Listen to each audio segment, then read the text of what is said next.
So I'm Emily, I'm 21 and I study psychology, and I got diagnosed with anorexia nervosa in April 2014. So it kind of started when I was like 9 or 10. I remember specifically at the time I was getting bullied by a lot of the kids in my school, and I kind of realised that the people that weren't getting bullied were like skinny and really pretty, and I was like, well, maybe then if I'm like them then I won't be picked on, because all I wanted in life was friends and for people to like me. So I turned to food to kind of deal with that, and I also was really upset because of the bullying and I didn't know how to deal with my emotions. So I started to kind of restrict my food to try and be skinny like the other girls that weren't getting bullied. But then of course it turned to binge eating, and I got into the cycle of restricting and binging and all of that. But because of that, I started to gain more weight, and it just made things 100 times worse. And then I started therapy with Pieta House here in 2014.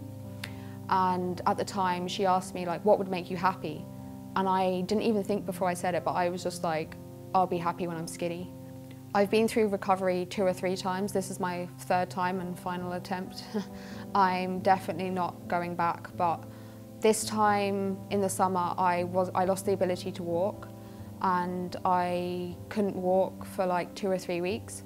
I had to quit my job, and the reason that I lost the ability to walk was because my job was a waitress, and I was walking 6 or 7 hours a day, like constantly at like a high speed, because I'm a fast walker, and like I always put 100% into everything. So when I'm on work, I'm making sure I'm getting things done quickly. And I was eating so little, and I was drinking a lot of alcohol at the time to kind of deal with everything.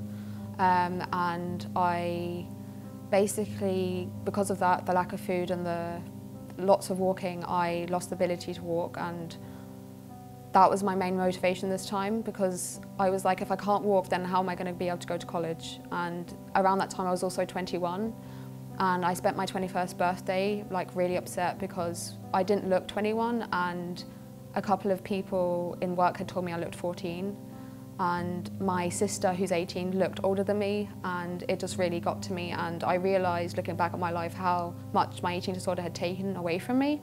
And all my doctors and psychiatrists and psychologists and even my parents were like, yeah, you're not going back to college in September.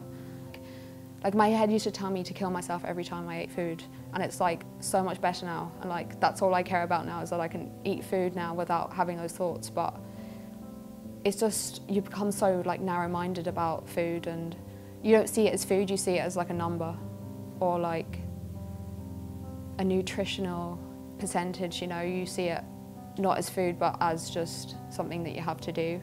The ability to walk and college were my main motivators, but just every day, like living every day, is motivation for me now, because I remember back in June when I was like really low, I was like, couldn't picture myself being alive in September or August, or even now October. I'm still like, oh my God, I'm alive in October. Like, it sounds stupid, but when you're in that position, like when you have an eating disorder, that's when you understand it.